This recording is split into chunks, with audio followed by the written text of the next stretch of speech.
young men to be drafted in town. I was inducted on February 25th of 1941, and the Japanese didn't bomb Pearl Harbor till December 7th of that year, so I had been in the Army for almost a year before war was declared. In total, I served 55 months in the service, 23 here in the States and 32 overseas. I was drafted, as I said, was drafted early. I can remember it, an uncle of mine took me up to Unionville. The people in this area had to go to Unionville. Early in the morning, we were bused to Hartford, and that's where we were inducted. We left Hartford that evening on a one-car train, a steam engine pulled us, and went up to Fort Devens. Now, I want to say at this point, this is Burt Norton, a member of our Historical Society, who's reminiscing for us. I laughed. Up in Devens, they asked us, we were all lined up, people some married men, some people like myself, and kind of scared. This was the first experience we've ever had anything like this. And we went in a big building. They said, strip down. We took everything off except our underwear. And as we went down, there was people handing us all kinds of clothing, even our shoes. And we ended up coming out with a great big old-fashioned 1918 Army overcoat on. It was in the wintertime. Everyone was standing there laughing away. So we were at Devens getting shots and things of that nature up until, for about 3 days, I guess. And then a cattery, which was a group of men, regular Army men, came up from Fort Bragg, North Carolina. And we left on a huge troop train out of Fort Devens. It took us about 3 days to get down to North Carolina.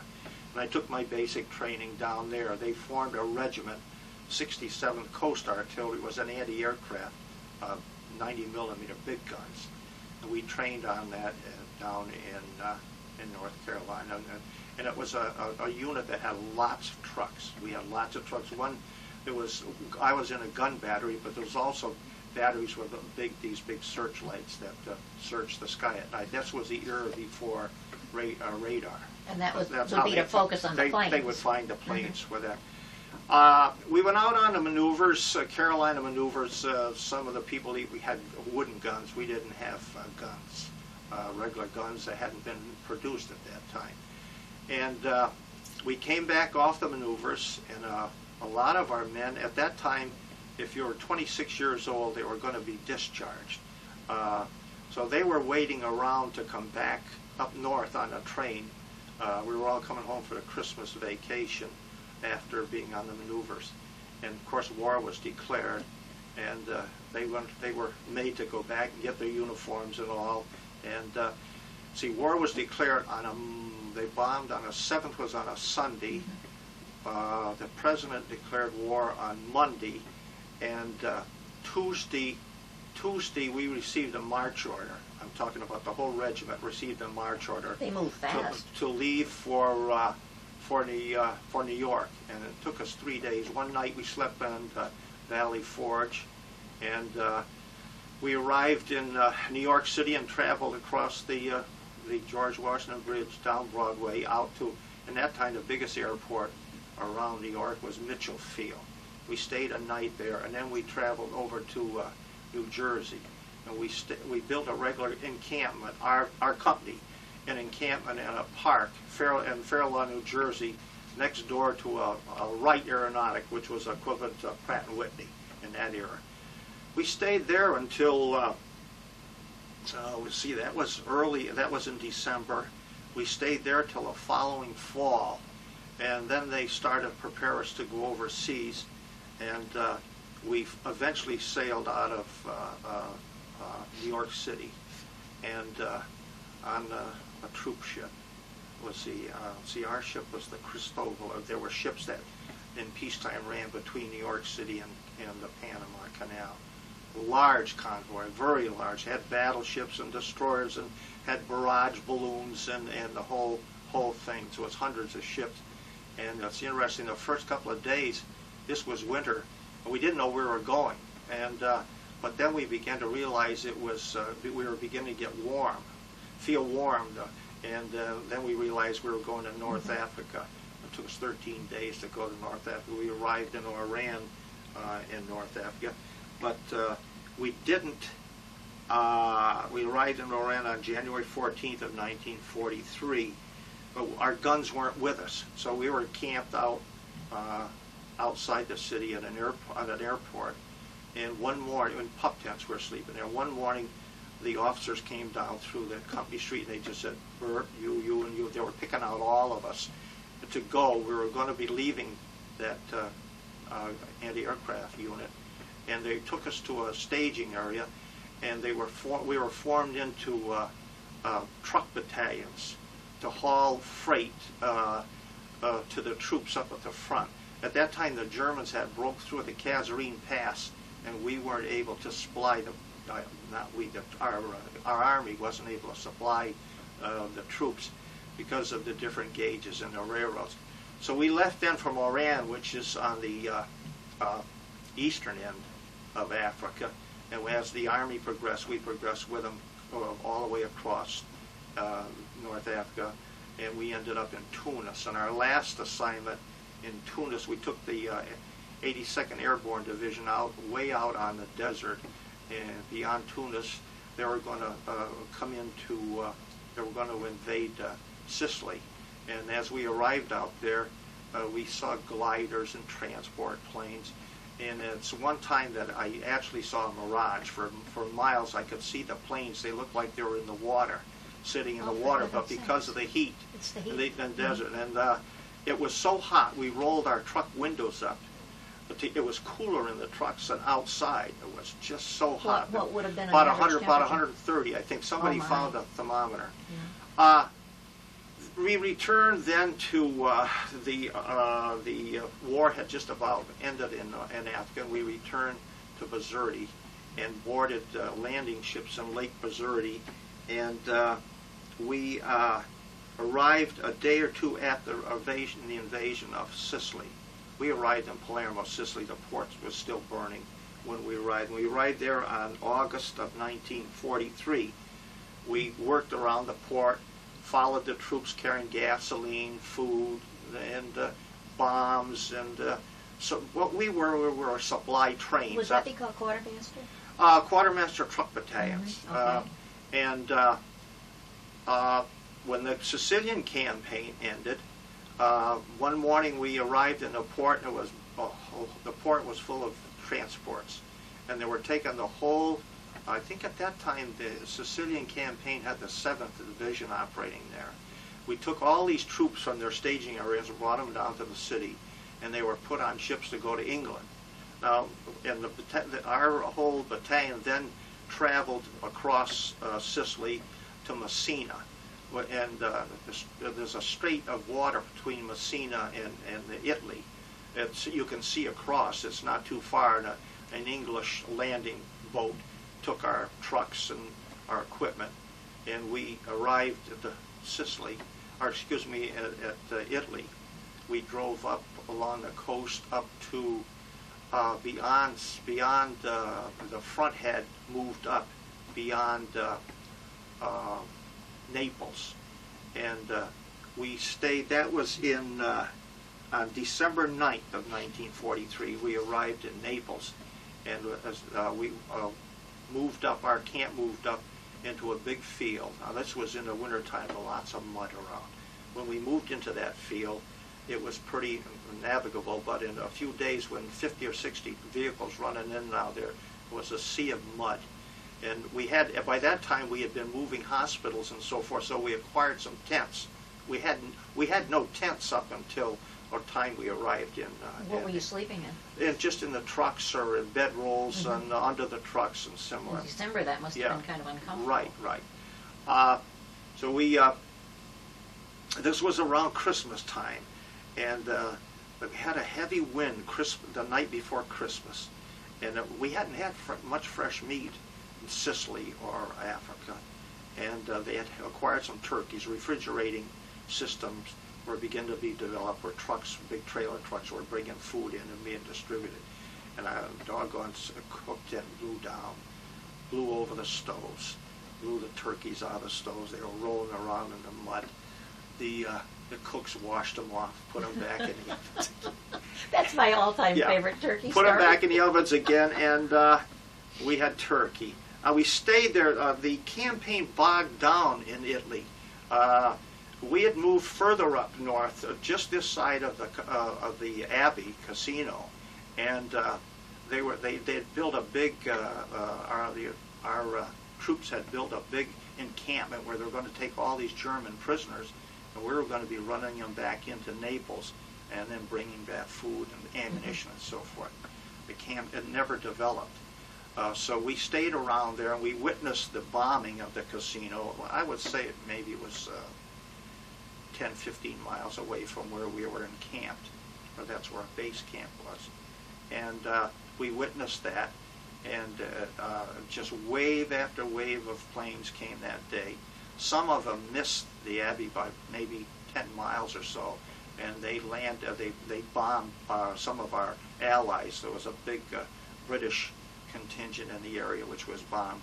Of course, that was never publicized No, in our papers. no, it was just an error because there was so much going on. They call that friendly fire, Right. which is a bad term. So we eventually they broke through, and we were in Anzio at the time. They broke. I wasn't in Anzio when it was being bombed continually by the Germans.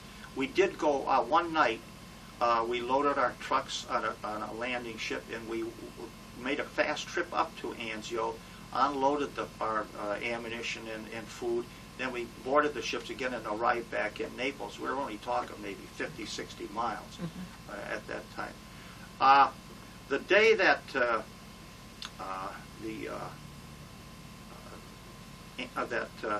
Rome fell, we were in Anzio. It's only a short distance from Rome. And we took the next morning we took a load of Bailey bridges. They looked like an erector set. They were going to use those on the Tiber River to make bridges across the Tiber River. But that next day, we went into the city, and right in front of the Vatican, and looked around and viewed around. The people were going wild. People were throwing flowers to us, and it was quite a sight.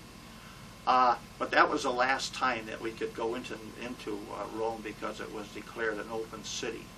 And what does that mean? An open city. In other words, if none of our troops were in Rome, the Germans wouldn't bomb it. I see. To destroy the artwork and so forth.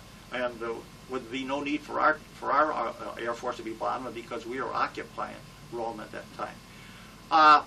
We stayed in that area the further north I got on any assignments was Pisa, where the Lenin Tower is. And they brought us back then, and our armies were getting ready to invade southern France. And we came into southern France on the naval transport ships. They lowered our trucks into little boats, and we went in on the beaches. It was between Cannes and Nice, I believe, in that area there. And we continued on up into France. There was one interesting item that I can remember. On the ship we were on, the captain of that naval ship wouldn't allow any animals on there. And it was an engineering unit that had a big police dog. And they were heartbroken that they weren't going to be able to bring their police dog on there. But one of the other ships did allow this police dog to go on the other ship. So as it would take some time for our whole company to reassemble after we came off these ships. So we were at an open field further inland, and lo and behold, all of a sudden we heard a dog barking, and that dog and then the people started to shout, "There's the dog!" And he jumped out of the truck and went to his master. That's a nice story. Isn't that something? Did a lot of GIs adopt pets? Oh yes, every unit had dogs. Because the animals, in many cases, had lost their people and their homes. Yeah, that's everything. right. Sure. Plus, they had food, and there wasn't There was hardly no food for humans. Never mind animals. Well, anyhow, we continued, followed the front up into Grenoble, up into the Alps. Beautiful country. Of course, some of the bridges were bombed, and they were using our trucks to bypass the bridges. We continued in the French campaign, and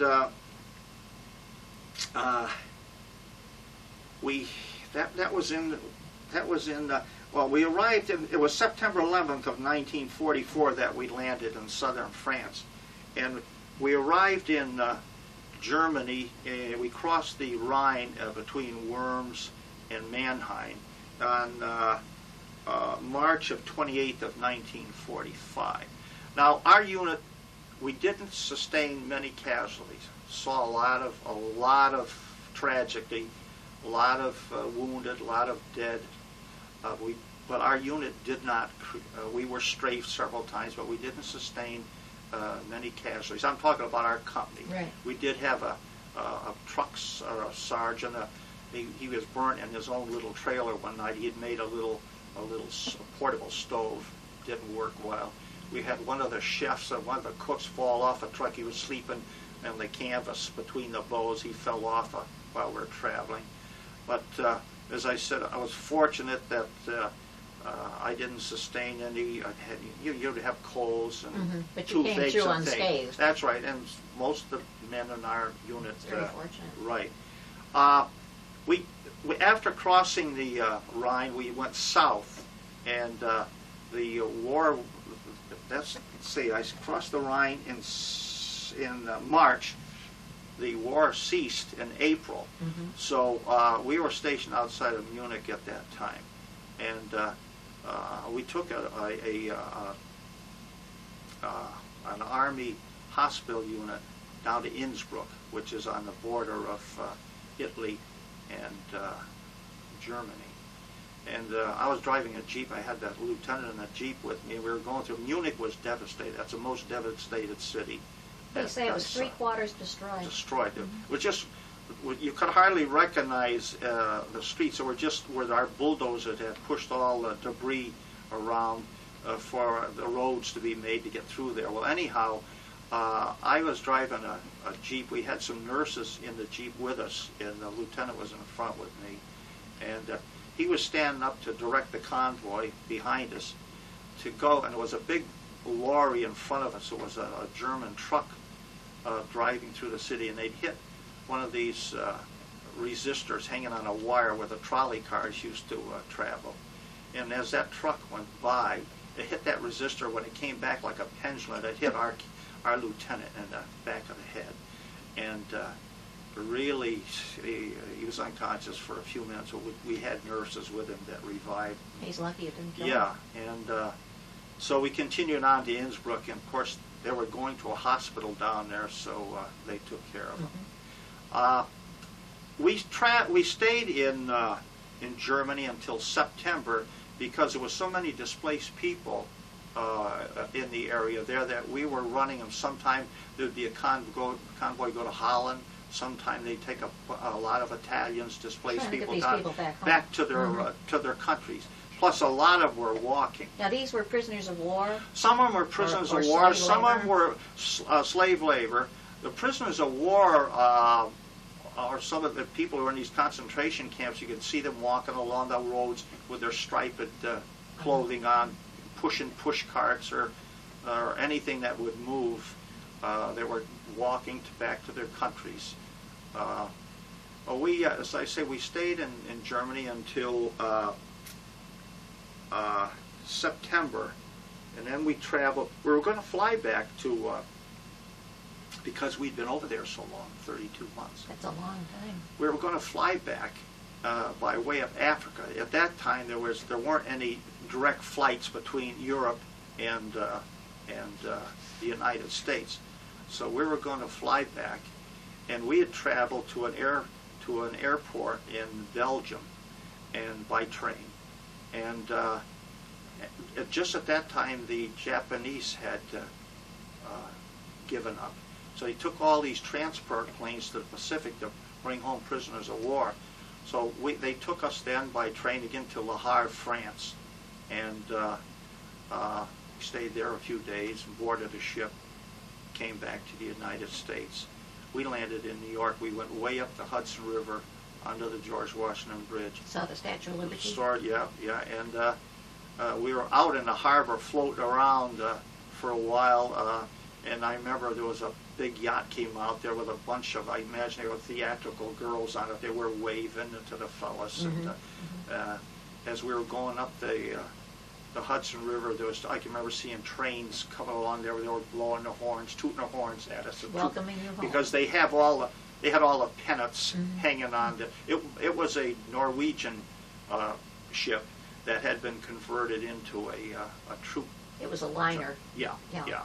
And we had an awful lot of rough sea outside, about 2 days outside the States. So a lot of the men were very seasick. In fact, they had to bring them off this ship on stretchers. What a terrible way to end arrive. Yeah, and the ship stayed out in the Hudson, and they had ferry boats going out to the ship, bringing us off. We came off Camp Shanks. It's up it was up New York State, and we stayed there a couple of days. Boarded another train back to Devon's, and I sometimes laugh at some of the modern veterans don't feel as though they were treated really respectfully when they came home. Well, I had one of the fellas had a friend. He was from Massachusetts. He drove up there to pick up the fellow was in my outfit with us, and they wanted to know if I wanted to ride back to Springfield. They were coming as far as Springfield, so I drove to Springfield with them. I boarded a train in Springfield to Berlin, and I got off at the bus station in Berlin, took a bus into Britain, another bus to Plainville, and I walked from down on Woodford Avenue up Linden Street. No bands, no bunting. Bands, no one shouting, no one yelling. But it was an interesting 55 months. Burt, looking back over 50 years since the war, since your experience, what has stayed in your mind when you think about your wartime years, and you put in a lot of time? What stays with you? Well, I think that we're living a different era then. People, I think, had more respect for each other. We cherish what we had. I speak of trains, and then I also, the great things that have happened since. In fact, in that era, 1945, there was still steam engines. There weren't any diesels driving these trains. I came home to Plainville on a trolley. Trolleys were still operating in Plainville. So many, and as I said before, they didn't have radar. They were looking for these airplanes with searchlights. On all our convoys that were on, there was no radio contact. Everything, the Navy was doing all their signaling with with lights, and there was many things have happened. So you have seen some tremendous changes to associate with your wartime That experience. is right.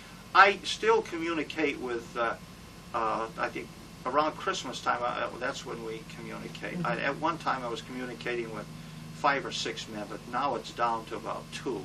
Now I haven't had any notice of any deaths, but I just don't get cards from them, Christmas cards. It just stops. It stops, so I'm assuming that if some part of the family has died or they have died or something of that nature. So. Well, thank you very much, Burt. That was a lovely reminiscence. Thank you.